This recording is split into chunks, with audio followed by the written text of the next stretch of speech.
મહેસાણા જિલ્લામાં વિજાપુર તાલુકાના માઢી ગામના ખેડૂતો શાકભાજીના રોપા ઉછેર કરી ગામનું 80 લાખથી વધુનું ટર્નઓવર કરી રહ્યા છે.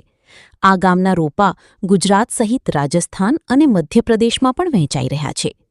વિજાપુરથી 20 કિલોમીટર દૂર આવેલ માઢી ગામના ખેડૂતો રૂટીન ખેતી છોડી બાગાયતી ખેતીમાં શાકભાજીના રોપા ઉછેરના વ્યવસાયમાં જોતરાઈ ગયા છે. રૂટીન અને રૂઢિચુસ્ત ખેતીમાં યોગ્ય ભાવ નહીં મળતા હવે અહીંના ખેડૂતો નવતર પ્રયાસ તરફ વળ્યા છે.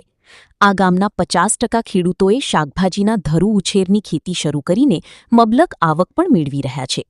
માઢી ગામમાં 70થી વધુ શાકભાજીના રોપાની નાની મોટી નર્સરી આવેલી છે, જેમાં પ્રત્યેક નર્સરી ધરાવતા ખેડૂત વર્ષે 20 લાખથી વધુની કમાણી કરી રહ્યા છે.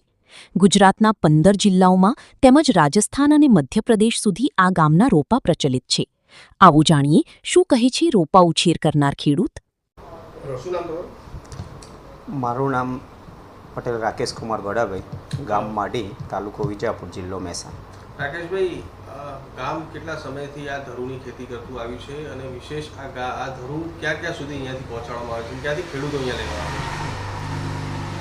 અમારા ગામમાં 20થી 25 વર્ષથી અમે આ મોટાભાગના પરિવારો નર્સરીનું કામકાજ કરે છે, જેમાં ખાસ કરીને શાકભાજીના રોપા, ટામેટી, મરચાં, રીંગણ, કોબીજ, ફુલાવર તેમજ પપૈયા, આનું અમે દરેક હાઇબ્રિડ વેરાયટીઓનું અમે ઉત્પાદન કરીએ છીએ, એટલે કે રોપા બનાવીએ છીએ, જેનું લગભગ ગુજરાતના મોટાભાગના જિલ્લાઓ તેમજ આજુબાજુના રાજ્યમાં જેમ કે રાજસ્થાનથી પણ ખેડૂતો અહીંયા લેવા આવે છે. અલગ ખેતી કરીને માઢી ગામ જાણીતું થયું છે. સંપૂર્ણ ગામ કહી શકાય તો હાલ માત્ર ધરુની જ ખેતી કરી રહ્યું છે.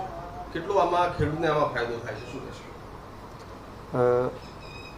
આ એક માઢી ગામ ખાતે જે વધારે જે નર્સરીઓ છે ને, જેમાં અમે દરેક પ્રકારના શાકભાજીના રોપા બનાવીએ છીએ, એમાં આજુબાજુના ગામથી અને જિલ્લાઓમાંથી અથવા રાજ્યમાંથી જે ખેડૂતો લેવા આવે છે એ લોકોને તૈયાર એક તો સારા તંદુરસ્ત શાકભાજીના રોપા મળી જાય છે અને એ લોકોને સીધો અહીંયા અમને ઓર્ડર જ આપી દે છે અને બીજી એમના ઘરે ધરું બનાવવાની અથવા બીજા કોઈ ગરમીમાં કે વરસાદથી ધરું બગાડવાનું એવો એમને સરળ એવી શક્યતા રહેતી નથી, એટલે ખેડૂતોને તાત્કાલિકમાં હાજરમાં અહીંયા તૈયાર ધરું મળી રહે છે. ધરું અહીંયા જ ખેતી થઈ છે ધરુની, એવું કંઈ વિશેષ અહીંયા જમીનનું એવું કંઈ છે શું? ના, જમીન તો નથી હવે, કારણ કે સોઇલેસ કલ્ચરમાં જ ધરું બને છે, કોકોપીટમાં, એટલે જમીન તો એવું નથી, પણ એની વાતાવરણ એક સારું છે. તથા 20થી 25 વર્ષથી એક યુવાનોએ આ નર્સરીના બિઝનેસમાં રોકાયેલા છે. તે ઘણા અનુભવો કરીને આજે એક સારા નર્સરીમેન તરીકે, એક સારા ધરું બનાવવા તરીકે એ લોકો આજે ઉમટી આવ્યા છે. આ વર્ષ કેવું રહ્યું જે વેપારીઓ છે એમના માટે? આ સાલ શાકભાજીનું વાવેતર, એમાં મરચાંનું વાવેતર થોડું સારું થયું છે.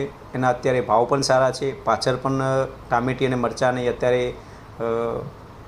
પૂછપરછ એટલે કે રિક્વાયરમેન્ટ સારી જ છે અને ખેડૂતો હજી પાછળ પણ શાકભાજી વાવશે, એટલે અત્યારે પણ અમારી જોડે ઓર્ડરો આવે છે.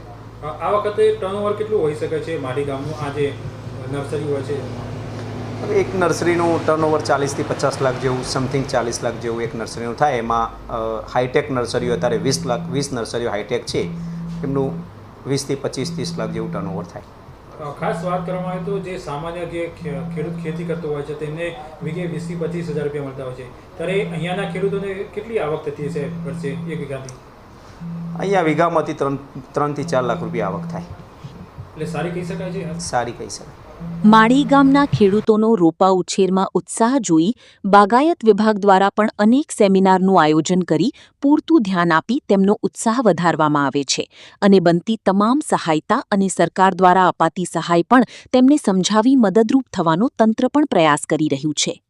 પ્રદીપ ઠાકોર, ઉત્તર ગુજરાત ન્યૂઝ, મહેસાણા.